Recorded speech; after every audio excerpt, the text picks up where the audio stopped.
very excited to be presenting this webinar. So first of all, thank you very much for taking the time, because I know you might be doing other things. So to spend the time with me just show me that you're committed to communicate with impact. So it's great news. So a little bit about myself. My name is Rachida Benamar. I'm a career coach and entrepreneur. So I founded Rama Publishing. It's a stationery brand. So I hope you're a stationery lover, otherwise we won't be able to be friends, I'm afraid. And so before that, I had a law background. So I've completed my LLB honors and my Master of Law. I worked in various law firms in the city, but my passion is people, mentoring, social justice. So I've combined all of that to follow my passion. And now I do what I do, and I deliver workshops on career development, public speaking, all of this. And today we're going to talk about communicating with impact, because I think it's essential in every area of your life. When people understand presenting, they immediately think of Tony Robbins or Oprah Winfrey having a crowd of 100,000 people, but you are presenting when you're talking to your boss, when you're talking to your teacher, when you're talking to your mother to try to get something out of her or him or your dad. So you are learning to present argument eloquently, with power, with impact. So let's get started with our first slide. I like a good roadmap. So in a few seconds, thank you, Sarania, brilliant.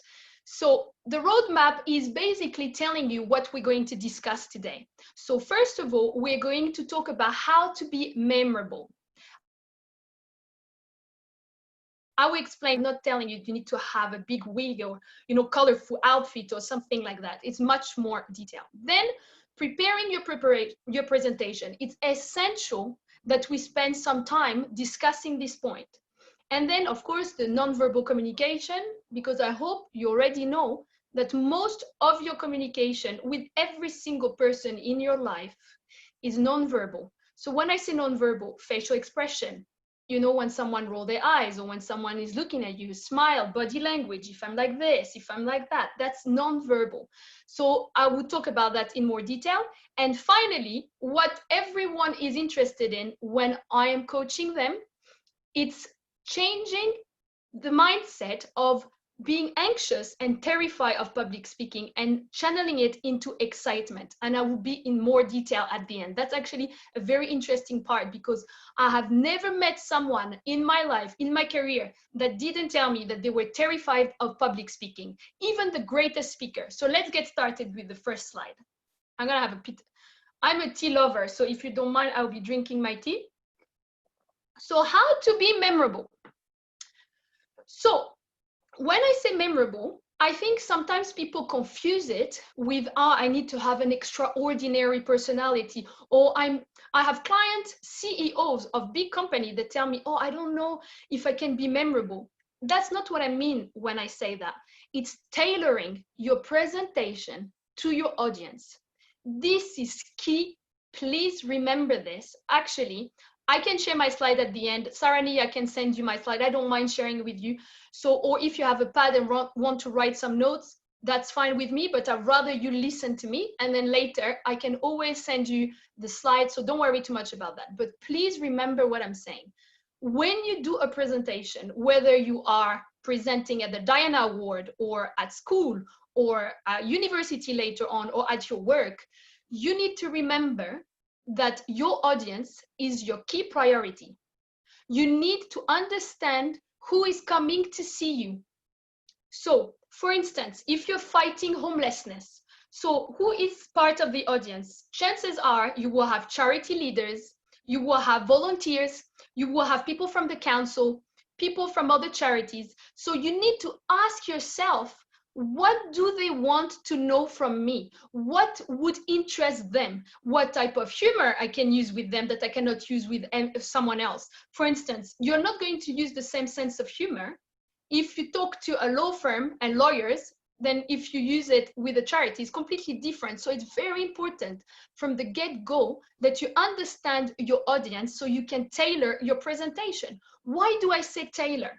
Nobody wants to feel that they're part of a mass. We all want to feel special, right? I'm sure you agree with me. I hope you're nodding your head. I can't see your face, but I can probably feel the energy. You should be thinking, that's true.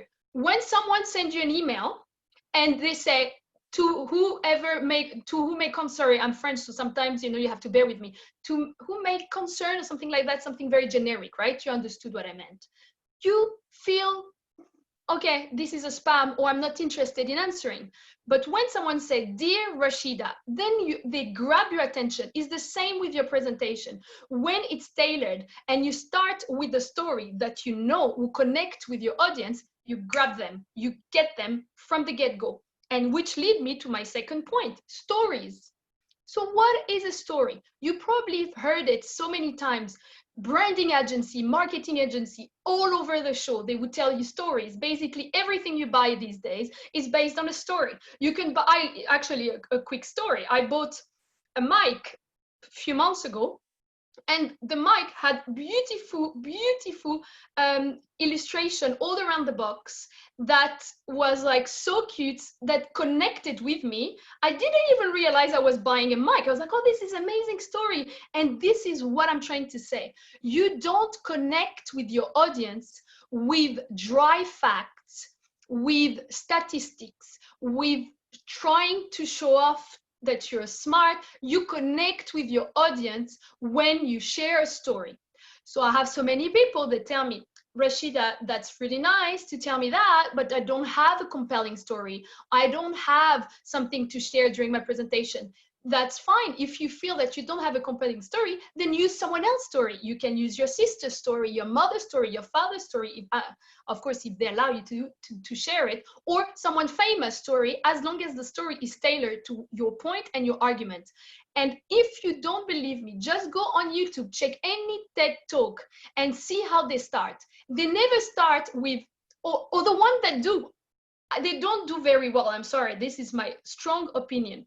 You are more compelled by someone that would tell you, hi, so when I was 5 years old, my mom gave me a notebook. It was red color, and I opened it and it felt like Christmas. And that's what triggered my passion of stationery. Much better than, according to research, 30% of the population will be using a notebook because the neurosurgeons have decided that it was very good for your memory. You see, it's not the same. The connection is when I create an emotional factor in your heart when I start my story. So this is how you become memorable. And I'm sure you have plenty story, plenty. And as I said, the trick is, if you don't feel you have one, then use someone else. It's fine. You can use even a very famous person story. For example, you can say Meryl Streep was rejected from thousands of movies, and now she's got 1,400 Oscars, right? It's not your story, someone else's story, that as long as it's tailored to your audience. And the last point, be relatable. What do I mean by that? I know you probably heard it so many times, or maybe not, but if you hear authenticity, you need to be authentic. But what does it really mean? It means that you have to be yourself. You have a superpower that you don't even realize that you have. Some facial expression that is so endearing to people that you don't even notice. If you try to be someone else because you've watched a video and you want to copy the way they do things, you are going to lose one of your most powerful tools. Being yourself is essential. I am completely myself now. And believe me, even if I try to copy someone else, I wouldn't be able to do it. I am Rachida. I make syntax mistake. I'm French, by the way, so I will make mistakes. I'm not here thinking, oh my God, was that the right word? It doesn't matter, because it's myself, me, and I trying to deliver something of value, hopefully to you, that you can take away and go out there in the world and do amazing things with amazing tools. Please remember that. Be yourself.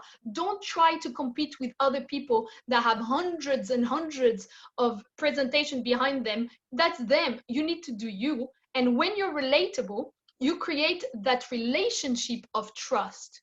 This is what it's about. When you are relatable, you're telling your audience, I'm trustworthy. So if you come, if you have, just imagine, visualize a presentation from a salesman, and he's not himself, he's just there coming with numbers like, hey, with the swag, and hey, my name is John or whatever name, I'm going to do this and that. Already you feel that's an act. Therefore, your mind is already putting him in the category of untrustworthy. Therefore, when he's going to come up with this very important point for you to connect with, you won't connect with it because you remember that the first 10 seconds was an act. So if you have a strong message, and if you're part of the Diana Award, I know that you do, you're passionate people. I was a judge, by the way, like in 2019, and amazing people, amazing kids doing amazing things. And so I know that your message is amazing. So remember to be relatable and be yourself, so then people can connect with you. Use plain English. Don't try to be fancy with words that you won't remember. You need to talk like you talk to your friend. And this is very powerful too. Very good advice. During my law school and my career in the legal world, I did very well. Why? Because I didn't use pompous words. It was very plain English, and actually very hard to explain a complex topic in plain English. So this is actually very hard to do. But once you do it, that's when people connect with you. If you use very fancy words, very fancy prose, you lose your audience. So it's great news. You don't have to put on a show. Just be yourself, have your argument ready, which lead me to my next slide. And you understand what I mean. So I love a quote. If you check my social media on Instagram, I'm obsessed with quotes because I feel they're very powerful to create something in you. And it's amazing. I just love the quote. And this one is: designing a presentation without an audience in mind is like writing a love letter and addressing it to whom it may concern. This is the expression I was trying to find at the beginning of my presentation. Remember? To whom it may concern. Just can you imagine? You're in love with someone and you tell them, instead of saying, dear, blah, blah, blah, you say to whom it may concern. You're not tailoring it. So please, this is a key tip. For everything you do in life, always tailor it. When you apply for jobs, when you do a presentation, always make sure that you go the extra mile to find out the name of the person and tailor it. So when you do your next presentation, you remember that you cannot do something generic. You need to remember that you have people that took time from their timetable to come and see you. So you need to give them the respect by actually knowing what are their interests and what they want to hear, how they want to hear it. So let's go to the next slide. I'm going to have a sip of tea because I talk a lot. The importance of nonverbal communication. I said it at the beginning and I cannot stress this enough. I will give you an example to illustrate it, because there is nothing better, by the way, than an example, a story to back up an argument. For instance, you're going to meet one of your best friends for coffee, and your best friend is sitting like this, very stern, and you tell her, Jenny, are you okay? Yeah, I'm fine, thanks. And the face is like this. What do you believe? Do you believe the word that she said, or do you believe the body language? This is what I'm talking about. Your body language is 90%. People say 90, I would say 99.99999% nonverbal communication is extremely essential. And I don't want to stress you out, but I have to be completely honest with you. When you start a presentation, well, now we're stuck with COVID at home, but if you are entering a stage, the first 15 seconds, the way you enter the stage is essential. So you need to be very aware of how you enter the stage. No gum, please, no gum. You have no idea how many presentations I attended from very, very senior people that they forgot the gum just before entering the session. No gum. Straight, you go in like you're owning the room. I am here to deliver something valuable that is important to me and important to the world. When you feel this, when you say this to yourself, you will notice your body language opening up, and you're open to the session and people are open to you. It's very important that you remember that. Then when I say positive body language, smiling. So there's a very controversial point, because you have a lot of debate around why should women smile a lot or men. It doesn't matter, that debate. I don't ask you to smile like this for 10 hours. In fact, research show that if you smile for more than 10 seconds, your smile becomes fake. It's fake. Nobody can stay like this for sustained period of time. What I say is smile internally, and time to time, if you're saying a joke, you smile. So when I was a student, I was working in hospitality. I would find a job, a very good job in Covent Garden. I really recommend working in a coffee shop, restaurant. It's really life affirming. You learn confidence anyway, but that's a debate for another day. But it was the best formative years. I worked in a restaurant in Covent Garden and I had training. So the trainer told me, because I was the one on the phone, Rachida, you need to smile on the phone. I was like, this is weird. What is this concept? I couldn't get it. I couldn't get my head around it. And then he repeated and I repeated enough, and I understood finally. I had an aha moment, as Oprah would say. And I realized that actually when, for example, I take my phone, that's my mouse. I'm like, hi, how can I help? You're smiling. People can actually hear you. They can feel your smile. So when you enter the room or on Zoom or anywhere you go, when you do your presentation, you need to smile internally. You need to feel happy, proud of your points, of what you're going to deliver and the impact you're going to make in those people's life. So this is what I mean when I say smiling. I'm not saying stay like this, because that's not you, not realistic, and nobody stays like this. And it loses its power if you're smiling for no reason, and you might even come across as a little bit fake. So smile at the beginning to welcome your crowd, because you actually mean it. You want to say thank you for coming, because as I said at the beginning, I meant it when I say thank you for spending this time with me, because you could have done so many other things. So that's what I mean. Eye contact. What do I mean by eye contact? You need to pick someone in the crowd that from time to time you can look at them, so then it feels like you're talking directly to them. Now, if you're not an experienced speaker, it can be very, very intimidating. But the more you do things in life, the more it becomes easier. So you can start with your mom. Nobody will know it's your mom. So, just a little trick. If your mom is sitting or your dad is sitting or your brother is sitting, when you're making an important point, you can look at them and talk to the audience and then pick someone else. Do not sustain the eye contact for 10 seconds, otherwise that will look a little bit weird. But this is what I mean by eye contact. It's very important that you actually grab someone in the audience and talk to them like you would talk to a friend. Because at the end of the day, what is communicating with impact? What is presentation? People make their movie, they create that monster in their head that it's something extraordinary. A presentation is a conversation. Like I'm having a conversation with you. I am not thinking, oh, I'm presenting, oh my God, I'm gonna die. It's like there's so much at stake. No, I'm doing what I do. I'm conversing with you, hopefully giving you tips that can help you. So I'm happy about that. That's what I want you to understand today. It's a conversation. That's all it is. Open arms, so always open body language, and relaxed posture. So now we move on to the next slide. Preparing your presentation. I'm gonna have a sip. I hope you like my cup. I actually love this cup. I'm obsessed with my cup. So you see, before your presentation, if you're doing it at home, always pick your most favorite object that gives you extra confidence. Anyway, preparing your presentation. You have no idea how many students, people that have mentored, coach, the age range from 14 to 55. I'm not even joking. All of them come to me like, oh my God, Rachida, I'm dying. I'm so anxious. I'm so stressed. I can't breathe. And then I dig a little bit and I discover they have not prepared. They don't have any preparation, no notes. You should have plenty of paper, or if you are a digital person, I'm not. So you can use a computer, nothing prepared. I will go as far as saying that it's 90% preparation, 10% delivery.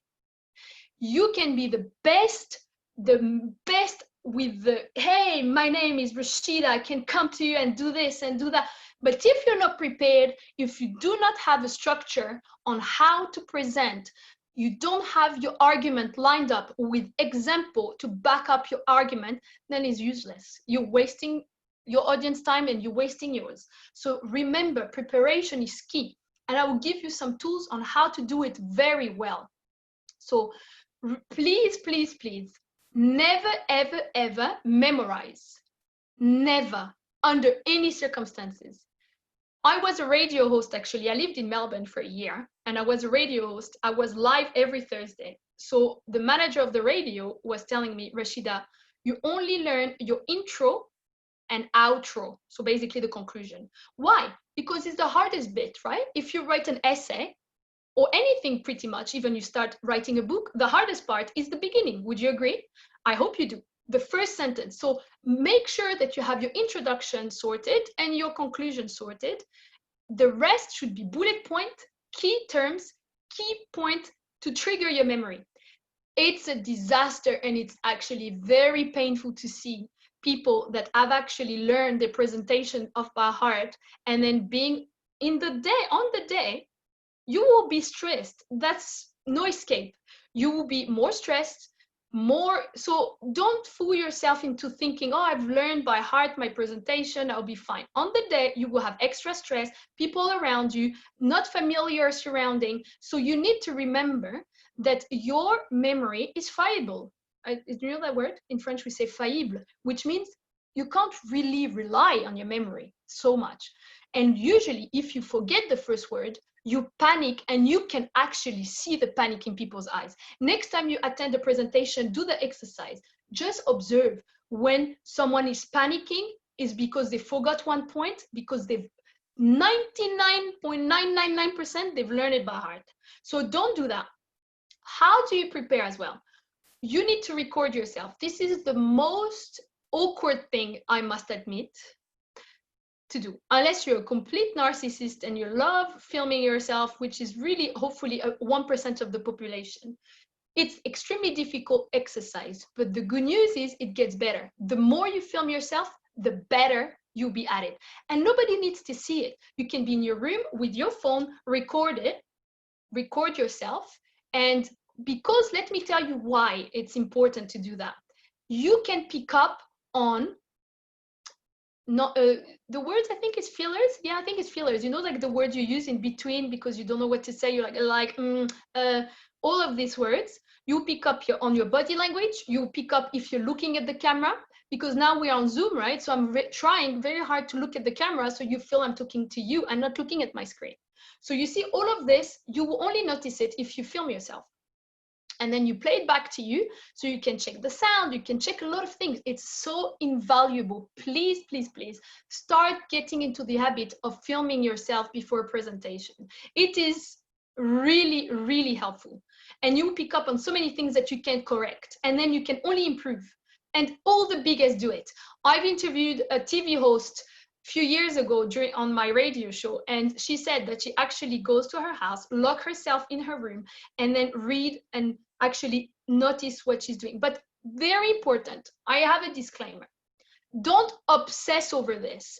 I'm telling you, this exercise is just to help you to pick up on very obvious things. I don't want you to care about the hair, the makeup, the dress. This is irrelevant. Nobody cares about your dress. Nobody cares about how you look like. They care about the argument. They're here to learn something or to be motivated or to be inspired. So don't go into that, oh my God, do I look bad? I don't care how I look like. You shouldn't care how you look like. You should care about if you're using too many fillers, if you're looking at the camera, so you're very engaging, and if your arguments are eloquent enough so people can understand you. And powerful poses. Don't do what I do because I'm very bad at doing it. Poses. I'm talk very fast because in French we talk very fast, so it's very hard for me in English to have the rhythm. It's essential. If you have a big argument that you want to make, you have to pause afterwards. For example, I believe that in 2020, we shouldn't have mothers being starved to death or being homeless on the streets. And then you pause. So then people can reflect and be, wow, this is a powerful moment. It's true. And they can connect with you. So that's what I mean with pauses. Every single argument, powerful argument, you pause after it. Which lead me to my next slide on the nitty-gritty of the presentation. So that's what I've given you just before, is just the surrounding, practicing, checking how you do things. Now I'm talking about the structure. when you do a presentation, you always need to have a piece of paper to write down the structure. It's basically the skeleton argument of your presentation. So like a skeleton, you know, why it's called skeleton argument? Because you don't want a lot of meat on the bones. You can't have a lot of meat under the bones because you will be tempted to learn it by heart. So you should always have bullet points, key titles. Titles are everything. So you need to have introduction written. Don't assume that you will know. Write introduction, write key points. Then you have the main body and then the conclusion. The main body should contain 3 key ideas. So some of you might think, but hang on a second, Rachida, I'm attending a webinar and I can see you have more than 3 ideas. It's different because I'm giving you tools to learn how to do things. But if I was, let's say, presenting on social justice, if I was presenting on death penalty abolition, for example, which I did when I was at law school, I did human rights. I specialize in human rights. So we did a lot of presentation on, you know, people's rights, homelessness, death penalty, penal policy. So all of this can be applied in every area of your life. If you do a presentation on youth and, you know, what you can do to improve their life, whatever, just pick a topic and it will be the same structure. You always need an introduction, a main body, and a conclusion. And why do I say only 3 key ideas? The human brain cannot digest more than 3 big concepts. So you're going to waste your time and waste their time. So people will be able to be with you and switched on if you give them 3 big points. So remember that they're actually very, very powerful. All the biggest presentation there are 3, 3, 3. The rule of 3 is a very powerful number. 3, remember, even introduction, main body, conclusion. 3, you see? It's perfect, perfect. So this is what you need to understand. And there is something extremely powerful that you can do as well at the end of your presentation that a lot of people overlook: key takeaways. Can you imagine you're sitting, you're having a conference, you're sitting, you have a presentation, you have your tea, sometimes maybe you are focusing, of course, on the speaker, but you can talk with your friend next to you, your family.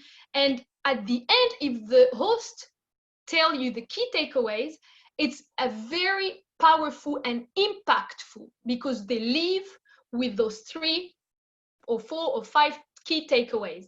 So don't forget it. It's actually very powerful, appreciated by your audience, and that's what helps you to communicate with impact because you're memorable, people remember the important point you're trying to make, and everybody loves them. Trust me, just do that and it'll be amazing. So what does it mean, KISS slide? So KISS is for keep it simple and short. Well, it's another expression, but we usually tweak it, right? Short. So keep it simple and short. Please, it's the same if you do a cover letter or a CV. Nobody has time to read your CV that has 15 pages, and you're showing people that you don't have the ability to be concise. So it's extremely difficult to be simple.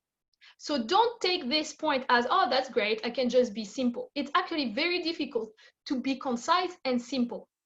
And there is a very famous quote in France from Blaise Pascal, is a French philosopher and author, who said, I'm sorry, I didn't have time to be simple. So just to tell you that actually it takes a lot of time to be concise and to the point.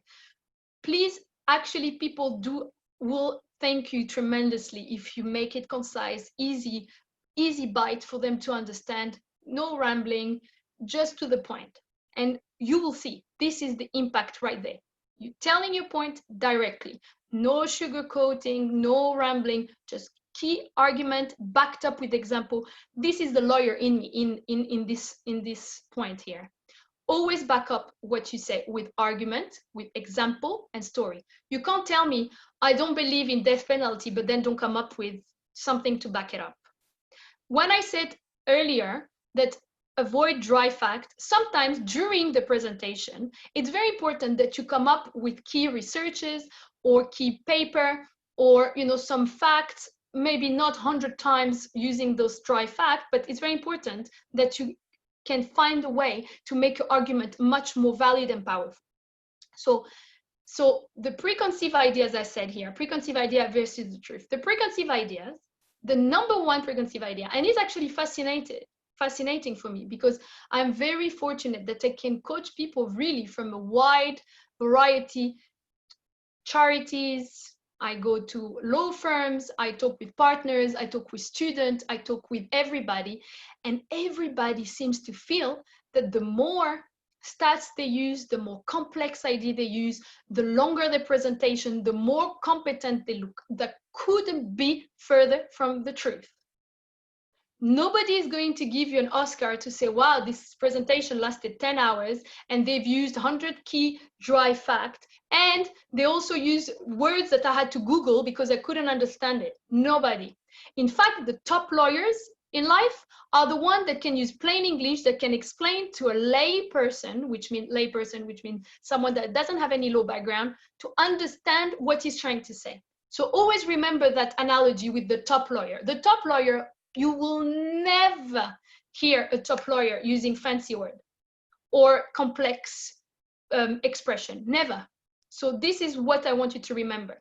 So please, when you do your presentation next time, use this structure, write it down, bullet point, and you'll be you will see the level of anxiety reducing as you do it.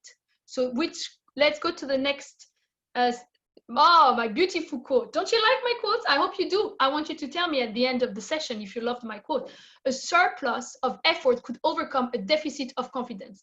Can we please take 2 seconds to admire this quote? Why do you think people all the time ask me? Because I'm a coach, so they think I have the key to build their confidence overnight. The coach that tell you that they can help you with your confidence within 3 months is a liar, and you should avoid them at all costs. Confidence is something I still work on. You build your confidence over time with doing things, with experimenting things, with doing things that scare you. For instance, a presentation. That it's terrifying. Remember when you're at school, when the teacher said, anyone volunteering to present this piece of work? Everyone is hiding under the table. You barely can see them. So by doing this, you build your confidence. However, for a shortcut, well, there are no shortcuts in life, but a tiny shortcut, preparation, will build your confidence, at least enough that you don't faint out of stress. Honestly, there is no secret. The more you prepare, the more you read about the topic. Because let's say you tell me, Rachida, I am passionate about youth mobility, or I'm passionate about helping disabled children to have access to many things that we do have access. Then you need to read about it. You need to read articles about it. You need to read the key figures. You need to find out a lot of things about it around your topic, which gives you the extra confidence. So when you go in a room, nobody can tell you, you're too young, you don't know what you're talking about. This is something that actually annoys me to the highest level. I believe the youth is so underestimated. You are so smart, you are amazing, full of passion, and you actually have the key to change the world. I don't believe that older people can. They can, but not as much as young people with the passion. And it upsets me when I hear older people telling young people, oh, you're naive, you don't know what you're talking about. So don't give them extra ammunition. So you need to be prepared. You remember what Rachida told you, and you're going to read about your topic. So let's move on to the next slide. Oh, this is amazing picture. I'm a fan of Beyonce, in case you haven't noticed. And why did I pick Beyonce? I will tell you a little bit later. First, I want to explain the title, Transforming Nerves into Natural Energy. What do I mean by that? You cannot escape the nerves, and you don't want to. Let me tell you why. I will tell you a story. So when I was doing my dissertation at UCL, actually, I say UCL because one of the professor was, I actually picked the university because I was obsessed with the professor, and I ended up having him as my supervisor. So great story for me, at least. Anyway, so I went to the room and I was like literally melting, sweating, almost having a panic attack because I was so terrified to not do well during my dissertation because it counted for 60% of my overall grade.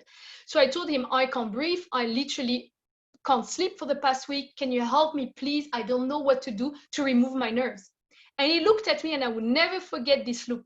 And he said, no, Rachida, I cannot help you with this, and I don't want to help you with this. So I was so confused. He said, because this type of nerves, okay, not to my level of, very huge nerves, is what will help you. That small dose of angst and nerves is what will keep you moving. It's what will keep you on track, and it's what will help you with your deadlines. So too much of it, and you become paralyzed. You really cannot move to anything.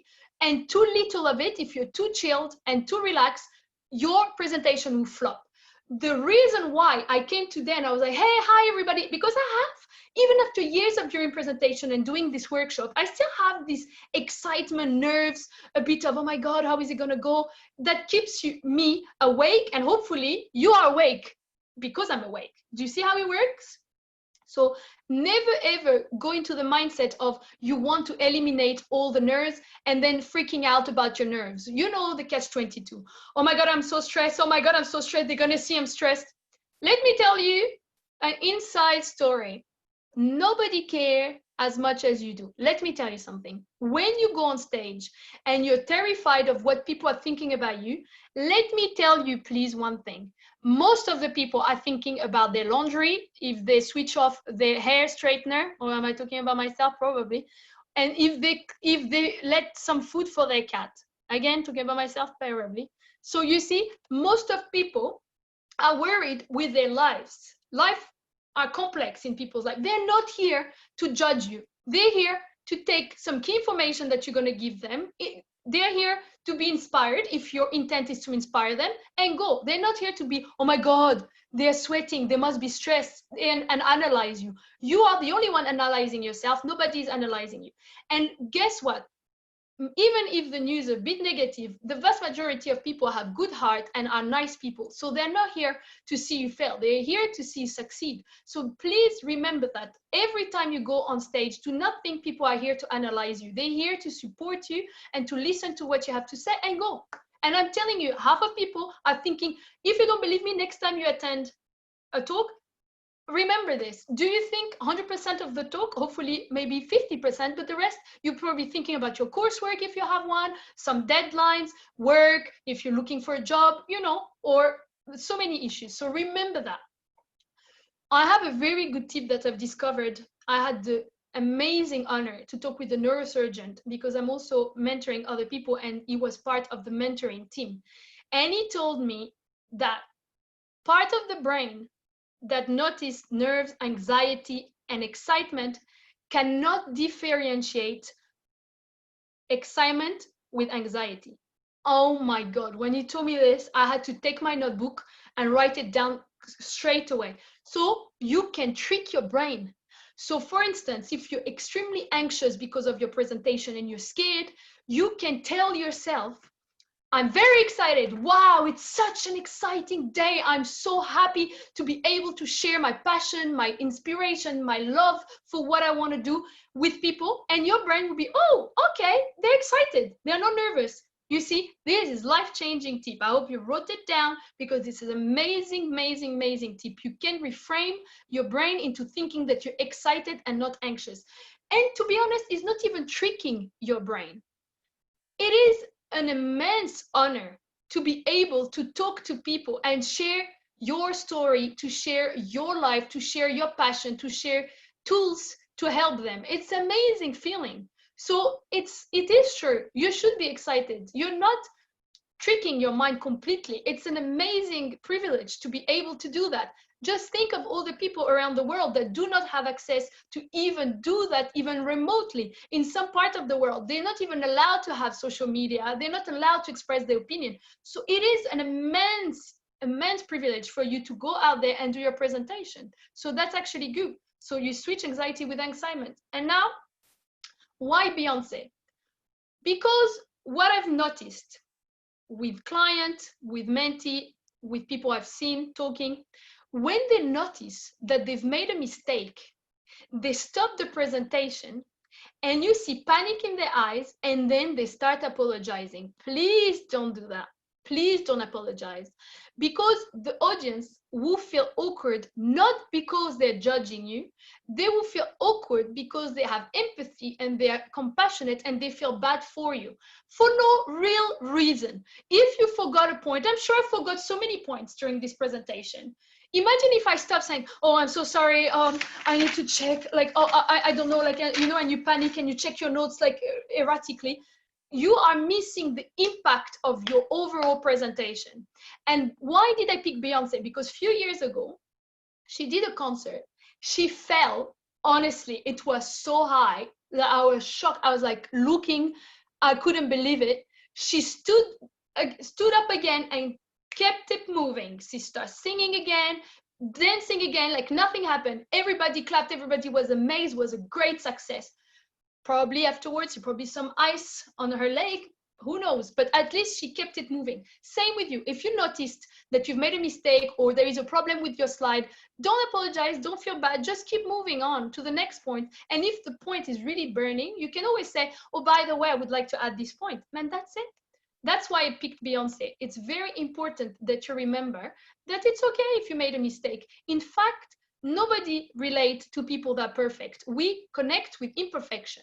So if you make even a quick joke, or if you're not comfortable enough to make a joke, keep it moving, but don't say, I'm so sorry, I've lost my slides. Many times actually, because just a disclaimer, I'm useless with new technology. So thank you so much, Sarania and Naomi, for helping me to even have the slides up. I wouldn't be able to do it. So I did a presentation and no one could help me. I had to do it myself. And at some point, I couldn't even know how to move to the next slide. So what I did, I always print my slide in case I'm useless. And I was like, guys, sorry, I have a stationery business. I'm useless with technology. So we're going to do it old-fashioned way. Everybody loved, everybody enjoyed. I had great feedback. You see, that's what you need to do. So let's move on to the next slide. You see, my key takeaways, I hope you love them, because that's what people love in a presentation. They want to leave the session having learned something and remember the key things. So the first one is everyone needs to work on these skills. What do I mean by that? Don't think, I hate that preconceived idea that you have a category of people that are very good at public speaking and you have the rest. That couldn't be further from the truth. Now let me disclose something about me. You will never believe me, but I would tell you anyway. When I was 19 years old, I came to London. I was so shy that if you would talk to me, I would become red like a tomato. Literally, we have an expression in French, say red like a tomato. I was terrified of my own shadow. And after working in various restaurants, coffee shop, and meeting people, I get out of my shell and I became a bit more confident every day. I never told myself, oh, I'm not good at public speaking, or I'm not good at that. It's very limiting. And the limitations are placed upon yourself by yourself. Nobody else is telling you you're not good at public speaking. And if they do, ignore them. They have no idea what they're talking about. Nobody wakes up one day and become a great public speaker. It takes graft, it takes hard work, perseverance, doing it many times, taking every opportunity you have to talk, to present. You can present at school, you can present a case if you work at a law firm. I'm using that because I'm from a law firm. So you see, any opportunity you have, take it, and that's how you will become an amazing public speaker. It's not helpful to tell yourself, I'm an extrovert, I'm an introvert, the most amazing speakers are introvert. This is real. This is true. You know, you would never tell that they're introvert. In fact, when even they tell you I'm an introvert, people say, no, you can't be introvert. You just talked in front of 100,000 people. So remember that. Everything takes time, skill, preparation, practice, and you will see. You will see if you do the recording, as I said, pick the first video that you've done, and then at the end, you'll be shocked at how far you've come. And the second takeaway, it can be learned by anyone, exactly what I was saying. And then early preparation is key to success. Your presentation will be as successful as the effort you put into your preparation. There is no secret sauce in life. The amount of work you put into your presentation will be reflected in its success, 100%. So when you do your structure, you prepare, you read around the subject, you will see you will skyrocket in this, at least in communicating with people and sharing your ideas. And then at the end, so it's your time to shine. But as maybe you don't know me, but people that know me know I'm obsessed with books. So please, Sarah and Leah, the last slide, I have further reading for you. So the books are not necessarily about public speaking, but they will help you to learn so many things. So the only one that is about public speaking is Talk Like TED. And you have actually a series of story of speeches, how they crafted them. And it's actually a fascinating read. And then you have, I loved Angela Duckworth, Grit, The Power of Passion and Perseverance. This I recommend. If you have only the budget for one book, out of the three, I would say Grit is one of the most amazing books I've read, resonated in so many levels, and it would tell you, it's actually refreshing to know that actually genius is just perseverance and sweating.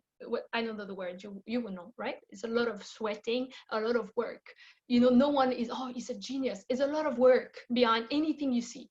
Even like when you see a ballet dancer, you think, wow, it's so effortless. And then it's hours and hours and hours of preparation. And the first book, The Art of People, you have a very good section inside on the art of persuasion, how you articulate an amazing argument to persuade your audience. So I think reading is life. Very successful people spend a lot of time reading. And people say, well, I don't have time to read. Well, make the time. Take even 30 minutes of your day during the week, 1 hour, and you will see how you're going to flourish.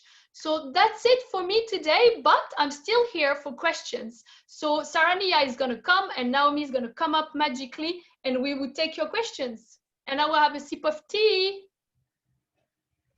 Excellent. Thank you so much, Rachida. I have learned so much. I feel so enthused. I feel so excited. I'm going to now become a public speaker. I'm going to practice. Yes. Also, the recording thing. So Rachida has given me this advice before, and I did it with this one session we did last week, and it was terrifying. Watching yourself back is terrifying. It's terrifying. Yeah. But I learned that I use the word all the time. If I hadn't recorded myself, I would not have picked up on that. So record yourself and watch yourself back and find out what your filler word is. And mine, I've learned, is Wow, and I've recorded myself and I discovered that I touch a lot of my hair, and that's very infuriating. I will still work on that. Yeah, you love doing this. Yeah, hello. So next argument, next argument. It's because it's fabulous. If the day I lose my hair, well, I will find another trick. Amazing. Okay, well, I'm sure that our award recipients and other young people today have got lots of questions. So I'm just going to open up the question and answer. I'm going to give everyone a few seconds to digest everything and have a think. Happy to kick off with the first question while we wait for some of them to come through. Already, okay. Yes, thank you, Rachida. That was just so engaging and so passionate. Yeah, I feel like I learned a huge amount already. So one of my questions was, what if you want to practice your public speaking, but you don't have that many opportunities to speak in front of a big audience? How would you recommend overcoming that? That's a very good question. What's the name of the person? Or maybe she... So this is my question. I'm just giving people a few more minutes to get their questions in the Q&A box. So that's very good. Actually, for me, I really don't see the difference between talking in front of 200 people or one person. You should always have this mindset of saying, I'm delivering this presentation to Naomi, or you pick someone in the audience. And if you don't have the opportunity to talk in front of a lot of people, which is actually very normal, you can find a way to talk at your work, maybe present something. You always have an opportunity at your work, at your uni, at your high school. Presenting is basically even between 3 people in front of 2 persons, and then the same skill that you use in presenting in front of 2 people, you can use them in front of 100 people. This is the problem. I was shocked. I'll tell you a story now. Years ago, I paid for a talk. You're not going to believe that. It was an author, and it was a book launch. I'm obsessed with books, so every time there is a book launch, I'm there. I'm like literally queuing. And the author came out and said, I'm sorry, guys, the presentation has to be canceled because only 3 people turn up. I was so insulted and so depressed, literally upset, that started something in me that I will never do that. You should never have this mindset of saying, I need to do my best because 100 people are turning up or because George Clooney is coming up. You should be the best you can be, even in front of one person, even if this person is your mother, Naomi. Great answer, thank you. I think we've got some in the Q&A box now. Sarania, do you want to kick off? I will. I might just read out some of the positive affirmations for you there, Rachida. So Maya says, this was such an incredible and informative presentation. Thank you so much. Thank you very much for coming. Actually, it's nice weather. So it's really amazing that you took this time to be listening to a French person touching her hair for an hour. Okay, so we've got a question from Frida. What can you do if you see that the audience is losing interest in your presentation? That's a very good question. It actually happened to me. I did a presentation and you see, and I consider myself engaging. And the audience were literally, I could see that they were almost falling asleep. So basically I was presenting at a private firm, and it was only maybe 90% of CEOs, you know, in their late 50s, men in suit. They were really not interested with my humor or anything I was trying to say.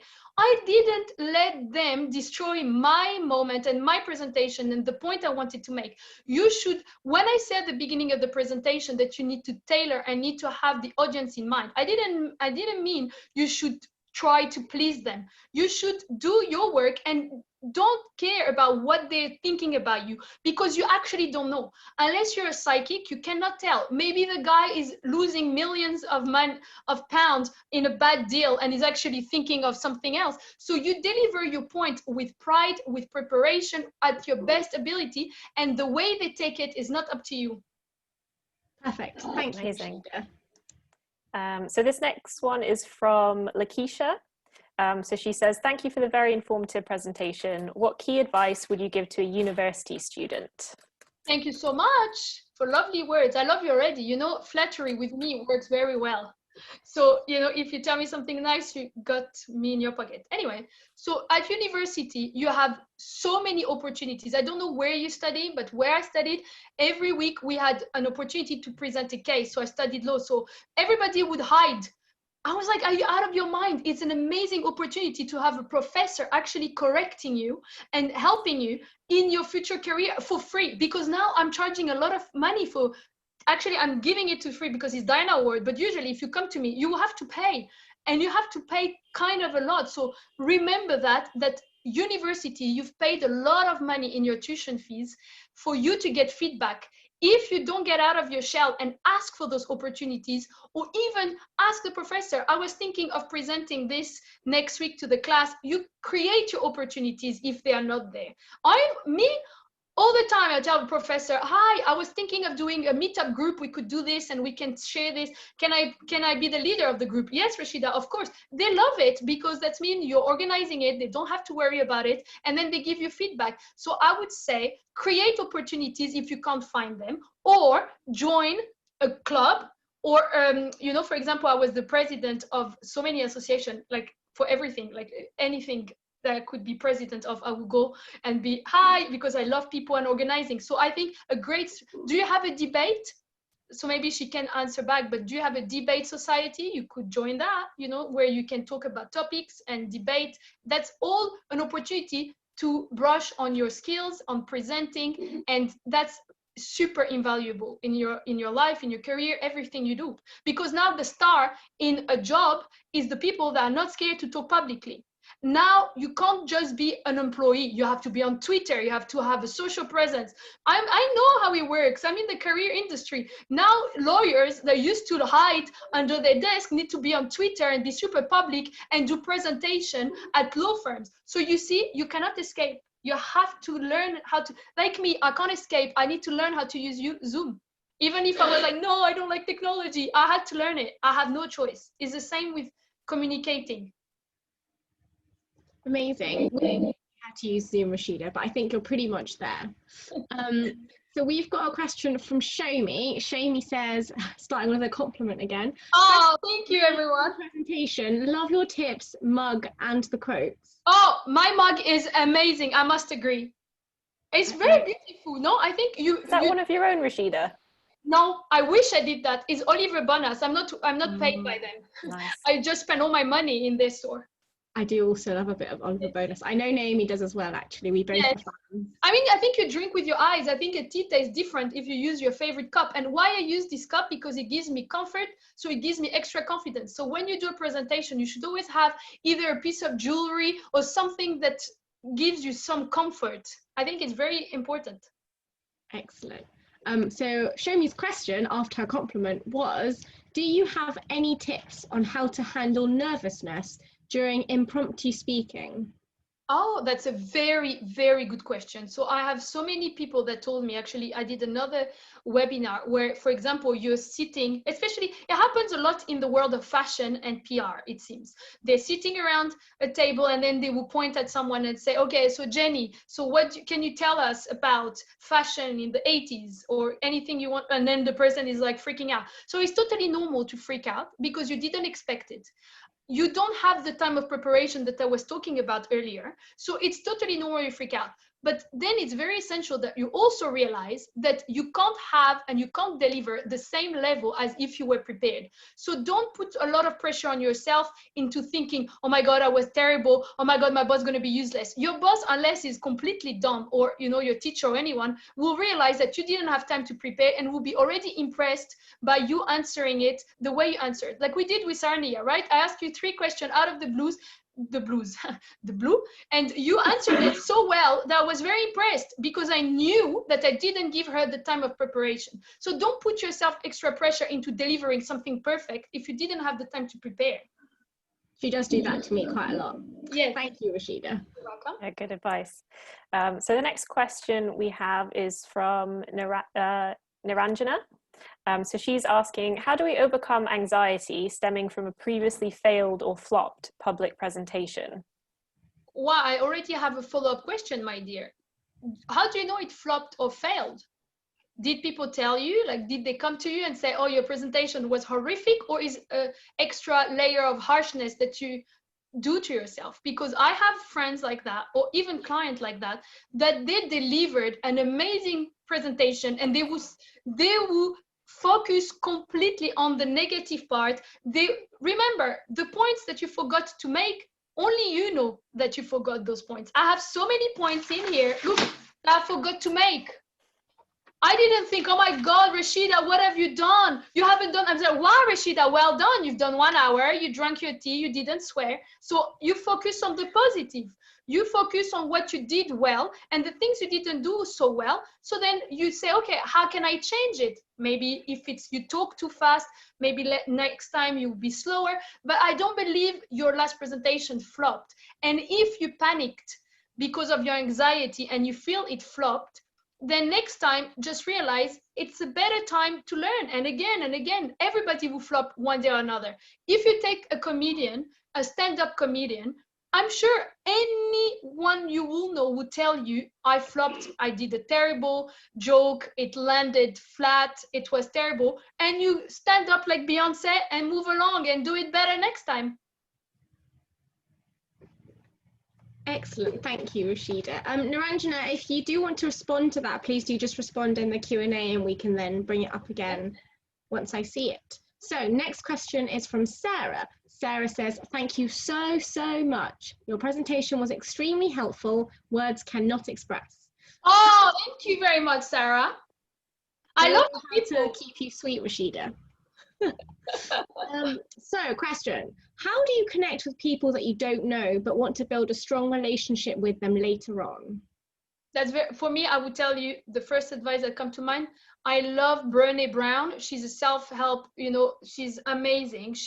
I think she's got a PhD. She's a doctor of sociology. I'm not sure. Don't quote me on that. But you connect with people by sharing your vulnerability. Now, I am not telling to tell something very deep and very personal about you, but I think it's very important if you want to connect with someone is to share something that they don't expect you to share. I am very good at connecting with people because I'm not going to show off with what I've done, where I've worked. You don't start a conversation by saying, hi, my name is Rachida, and okay, today I had to present myself. But otherwise, if you meet me in a normal setting at a networking event, I would say, hi, oh my God, I love your dress, and start breaking or something small to break the ice. And then you can say, well, I'm very good today, but actually yesterday I really had a really rough time because I feel it's difficult to work from home. I didn't find the way to adjust very well. And then the other person, chances are, will say, wow, me too. It's actually very hard. And that's how you bond.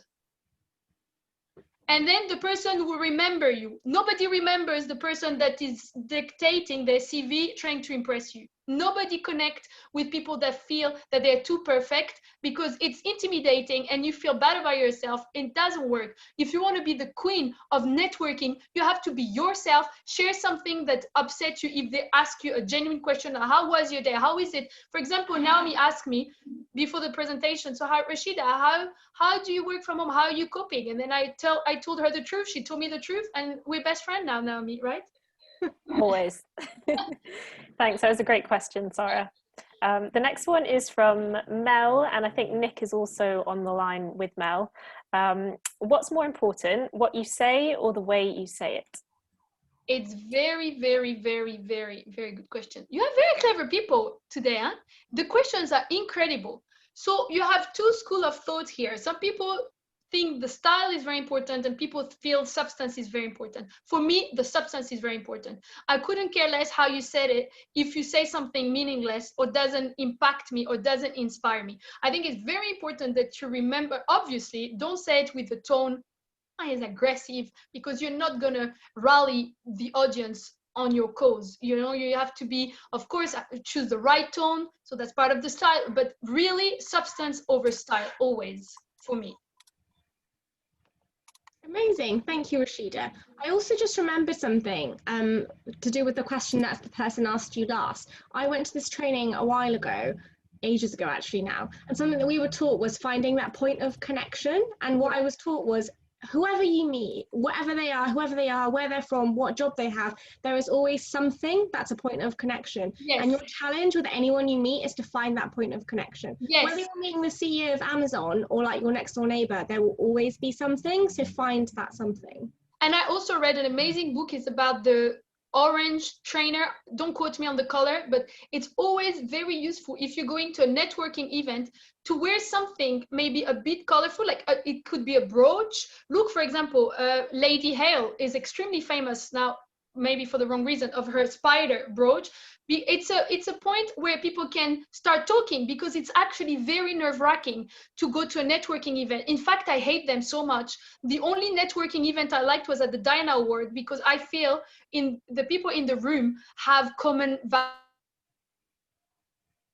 values. Talk with people in there. You talk about social justice. You can always find a topic, but sometimes you will land in a networking event with very cold people and you don't know how to break the ice. So I love to, for example, people say, oh, this is very fun, it's very nice, and then they start talking, and then you grab them like that. So always remember, have something colorful that people can find that pretext to start talking to you, because actually people are very nervous. They will not approach you unless they have an excuse to approach you. Mel and Nick's question also reminded me of a quote that I just Googled from Maya Angelou, which is, I've learned that people will forget what you said, people will forget what you did, but people will never forget how you made them feel. Oh, I have goosebumps. I love Maya Angelou. This quote is so... Thought you'd enjoy that quote, Rachida. Right? I love it. Thank you, Naomi. You see, Naomi knows how to get me. I can do whatever she wants. Just a quote, and that's it. It's a beautiful quote, because it's true. You remember how someone made you feel 10 years ago, but you probably won't be able to tell me what they said. Yeah, definitely. I've got another bit of compliment for you, this time from Madison. Madison says, thank you so much. You are so passionate and inspiring. Can't wait to integrate all these tips into my future presentations. Oh, thank you so much. I am so happy. You've just made my day. If you can pick one thing from this presentation and make you feel better about yourself in your next presentation, then I won the jackpot. It's true. It's true, because I really believe that you are the future and you are helping the world with your words. Never feel that your story is irrelevant or not important enough. In fact, I'm much more interested in your story than even someone extremely famous coming and talk. So never feel that you have nothing to say. I hear it a lot, and that couldn't be further from the truth. Or sometimes people tell me amazing stories, but they start by saying, oh, it won't be relevant. And then they said the most relevant thing I've ever heard and the most impactful thing. So let me tell you something. You are a very bad judge at judging how good your story is. So just stop. Completely agree.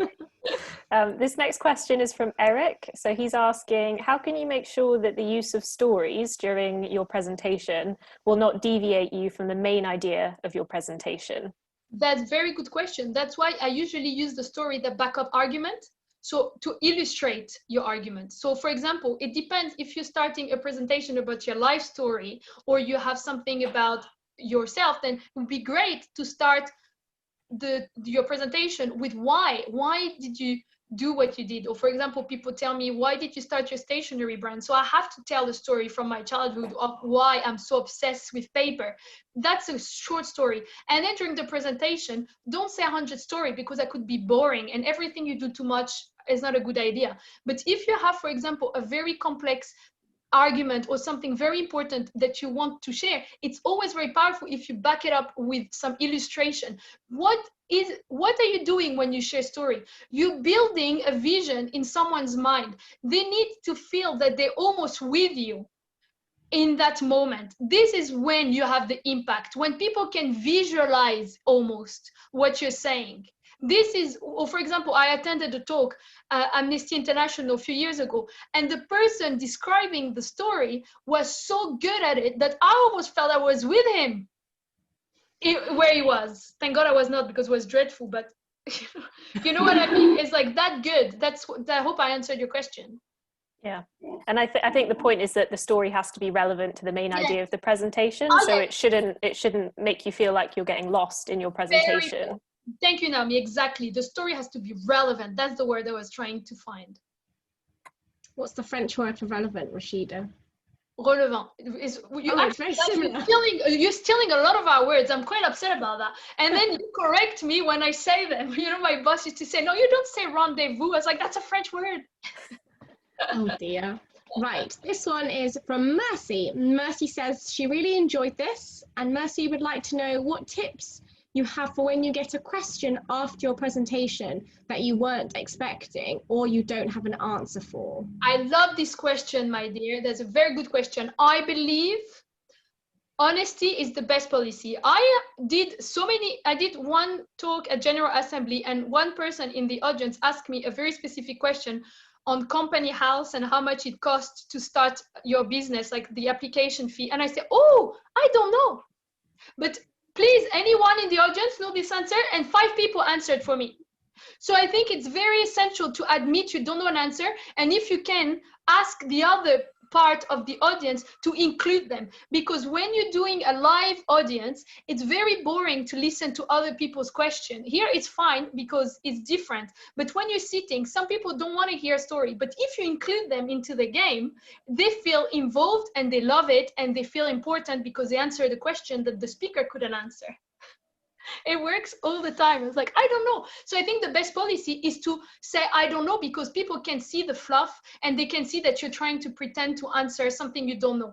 It's very infuriating and annoying. So please don't do that. It's the same way as when you go on the street and you ask someone, do you know where is that street? And they don't know, but they're scared to tell you they don't know, so they send you to the opposite street. That's annoying, right? So it's better you have more respect for someone that say, wow, I actually lived here for 20 years, but I don't know this street, I'm so sorry.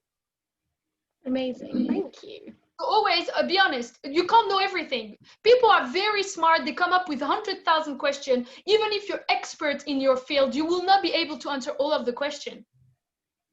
I'm just going to run through some more feedback from your presentation, Rachida. So Gareth has said, thank you so much, Rachida. Gareth, my 11-year-old, really understood your session so well. The tips you shared are very valuable. Oh, thank you. Another one from Fardine, that was a good presentation. And another one from Deepika, not a question, but an appreciation. I love how beautiful the vibe you created and provide the audience. This will be my greatest takeaway. Have a pleasant and happy vibe while presenting. Oh, wow. Oh, you've made my week. My year, probably. I'm sure there's more to come. Okay, so this question is from Reva. Reva begins with saying, thank you, Rachida, for the lovely and informative session. Could you advise how to keep your hands while talking? Is moving around while delivering a presentation considered good, or is it better to be at one place? And I would love to know the answer to this question. I won't be able to answer.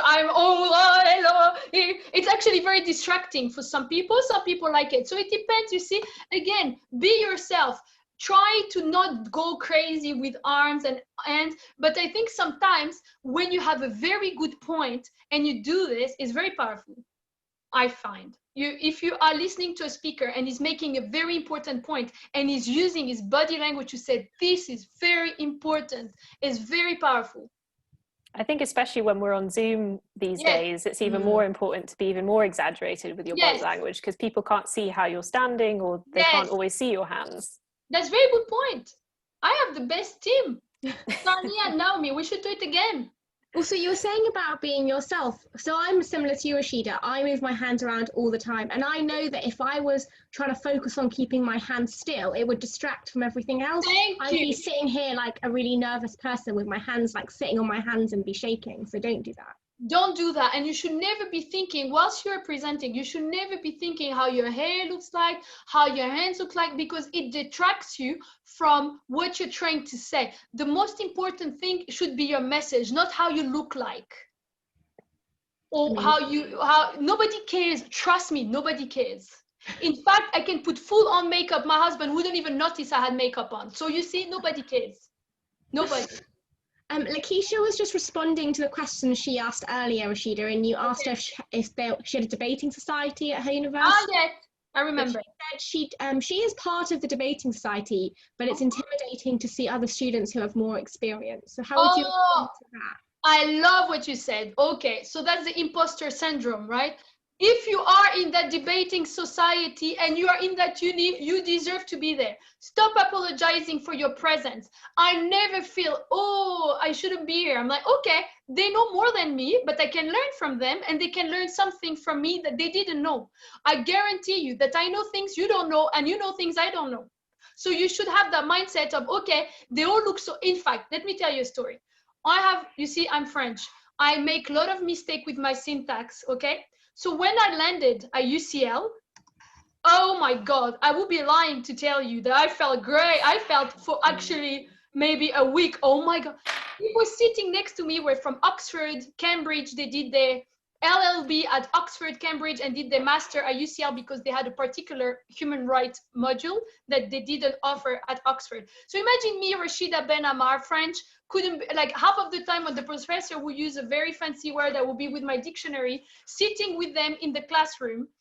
And then I went to my professor, I said, I feel I can't breathe here. They're all from Oxbridge. I don't know what you're talking about. Most of the time I have to Google everything I said. And he said, you had to apply for this university. We were a lot of people checking if you could make it. If you're here, you deserve your spot. And I don't want you to ever come to me to tell this nonsense. I was like, and that's actually the best advice that I've ever received.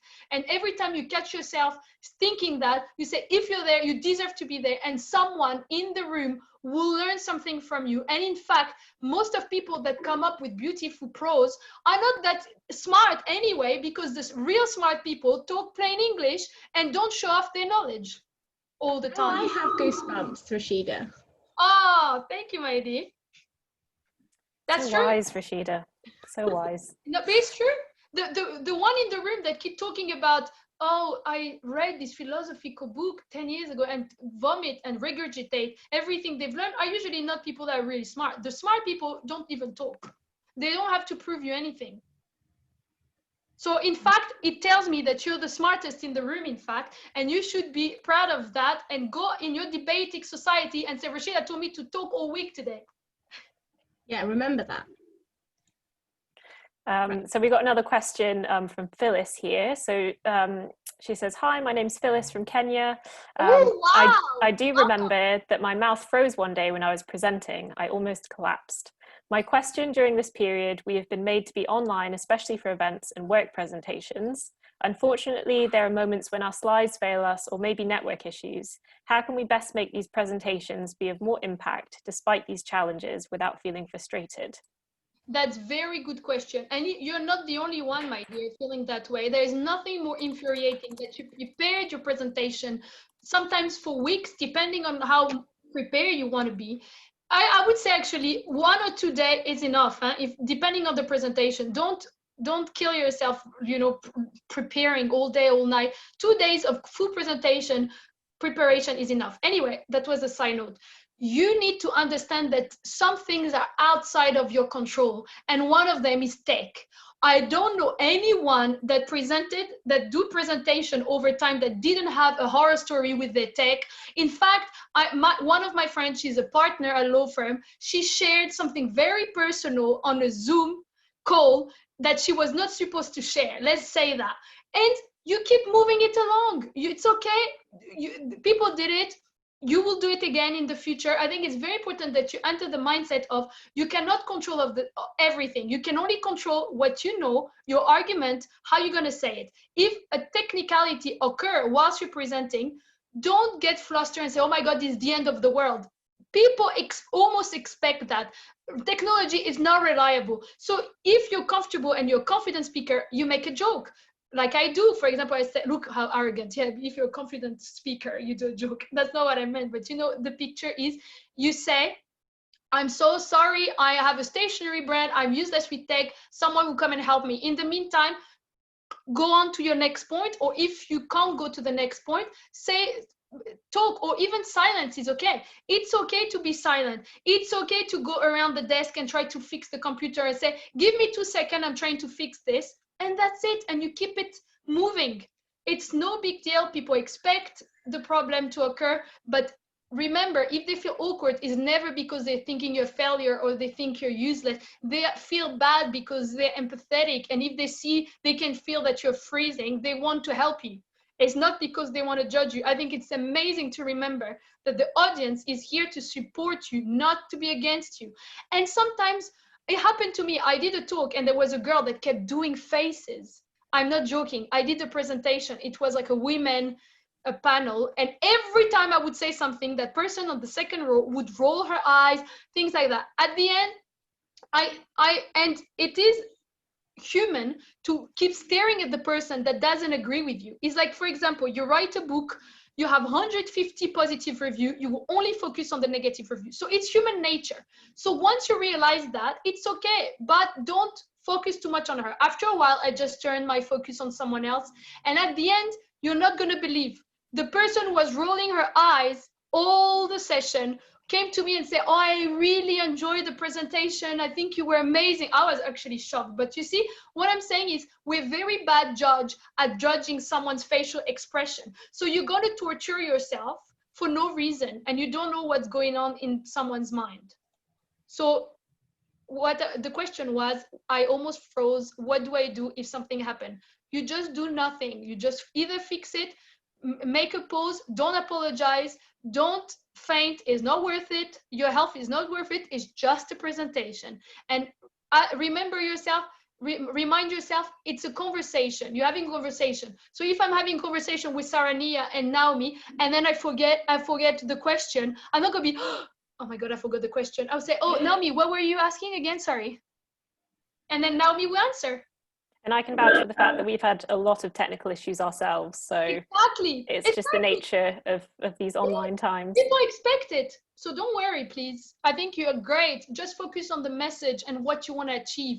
I think it's very important that you stop focusing on the little details and focusing on the big aim and the purpose of where you're talking. So for example, if today the tech didn't work, I still don't care about the tech, because my point is to empower you to go out there and do presentation and feel good about yourself whilst doing it, and giving you practical tools. So if the slide didn't work or the Q&A didn't work, it's the least of my worries. Amazing. I've got a question I think you'll connect with, Rachida. So this is from Diana, and she starts by saying, amazing presentation, thank you. You're welcome. So her question is, how do you overcome fears when you are presenting in your second language? It's my second language. I'm French. So this is a very, very valid fear, actually. It is true. We have an extra layer of self-consciousness. Like, we are very aware that it's not our language, but guess what? People love accents. People love it. They find it endearing. I'm talking the right type of people, and hopefully the right people that align with your values, who love your accent, will be very impressed that you're able to do a presentation in another language. So really, again, all positive. And that fear is very valid, but you just have to accept that it's part of who you are, and that's your superpower. I got more work because I'm French, because I could go to do presentation in half French, half English, with people from Zurich, in London. So it's a superpower. That's amazing. It's a really good problem to have, to speak a second language and do a presentation, I think. I agree, definitely. We got another question here from Madison. So she's asking, how do you go about tailoring your presentation to the audience when you aren't sure what type of audience you'll be presenting to? So for example, that's a very good question, actually. That's a very good question. Try to get as much information as you can. For example, I always contact the organizer. So I will contact Naomi or Sarnia. It's like, okay, hi, who is coming roughly? So they might not tell me everything about your life, but they can tell me the age range. They're going to say, I think it's between 16 and 25. They've done this before. They're interested in mentoring. So just try to draw a list of key things that you think will be relevant for. Are they charity people? Depending on your talk. So for example, if you're talking about fighting homelessness in London, so chances are people that will be interested in your event and signing up are people that are either volunteering or thinking of volunteering, or just write this down in a piece of paper. Okay, potential volunteer, probably they're in their 30s, 40s, 50s, maybe 16 years old. You write whatever you can, and then you tailor it like that. If you have zero clue of who you're talking to, so then you just do the presentation pretending that you have an audience that you can actually visualize. Just imagine it. Use your imagination. Who could be coming to my presentation? What's likely? Okay, if I'm doing a presentation on social justice, maybe you will not get someone like Farage coming to my presentation. Or you see, you can discriminate against people that will not turn up and get a little bit of a list of who you can tailor it to. And don't put too much pressure on that. I know I said at the beginning, you need to tailor. Sometimes I'm talking in general terms. In the ideal world, you should always tailor your presentation, thinking of who is going to benefit from my presentation. For example, I give you an example. Because they told me people that were attending my session were between the age of 16 and 25, let's say, then of course I will not be swearing, or I would not be doing something that I would normally do if I'm a law firm. Lawyers swear a lot. So it's like, so you see, you tailor it that way. You can tailor the tone of voice, you can tailor the story you're going to share, or that's what I meant. So you don't have any faux pas. Or for example, if you are talking at a charity that help suicide and things like that, then you should start your presentation with a disclaimer. So you know the story you're going to use are not going to be insensitive. Or if you, for example, you're talking at an event from a Muslim organization, then you're not going to make a joke about a pig or pork, or talking about pork. You see, it's all the preparation work that takes actually time that will make the difference between the average speaker and an excellent speaker. Amazing. Thank you, Rachida. I think we potentially have time for one more question. So I'm going to go with this one from Sarah. She says, at times people laugh after you speak, even when it's not funny, and sometimes that doesn't feel good. What tips do you have for that? That's a very good question. Guys, I really feel sorry for you because I felt everything you said. I've done so many presentations where people actually were laughing, but you need to really, really remember, and this helped me a lot. My mom always used to tell me, Rachida, people are doing their things that shouldn't be your business. Maybe she's laughing because her friend next to her showed her a text from someone that made a joke. You don't know. And then you're sitting there at the podium being stressed out, thinking they're laughing at you. They really are. Honestly, it's not as bad as you make it out to be in your mind. And if you have proof that they are laughing at what you say, you can't control how people take your presentation. It's basically, a presentation is your baby. You put a lot of effort, and some people will love it, some people will not like it. I've done so many presentations where people thought I was arrogant, that I talk too fast. I don't care. I don't focus on them. I focus on the people that text me afterwards and say, it was very valuable. Thank you very much for your time. You cannot please everyone. That's what I'm trying to say. And the quicker you realize that and you understand that, it will make your life much easier in every area of your life. You cannot please everyone. And think of yourself. You go to a room, you will have people from the get-go that you won't click with. And that's okay. That's your prerogative. Also, I bet, Sarah, if you did have a presentation where someone laughed at you, I bet there's 10 other people that thought you were amazing. So don't focus on that one person. Exactly. And you know, secretly, sometimes if we're only in the case of you have proof that they're laughing at you, which is very rare. Usually people are quite nice and they're actually impressed that you're doing that.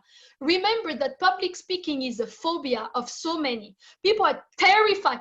I read an article saying people would rather die than going in front of an audience of 100 people to talk.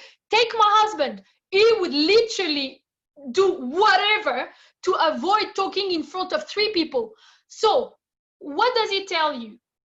They are secretly jealous that you have the courage to be on stage delivering your point eloquently in front of people, because they know deep inside that is an amazing skill to have and you will go much further than them. So tell yourself, yeah, you love, see me there, up there, when I'm gonna succeed.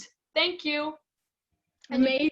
I wish we could keep on going. I really do, but unfortunately we're going to have to wrap up now. But Rachida, I am blown away. You are so inspirational. I have no words. Yeah, I could listen all day to this. So thank you so much. I had so much fun. Honestly, we should do it again. We shall. Well, hopefully, I know that not everyone who wants to come today could make it. So I'm sure we can put another one for people that had clashes. Yes, that's really, I was blown away by your question. It was very, very smart question. You're going to go very far, all of you that attended, because it just tells me that you decided to spend 1 hour and a half of your time listening to something, and you could have done so many other things. So it's already a testament that you're committed in improving yourself, which is great.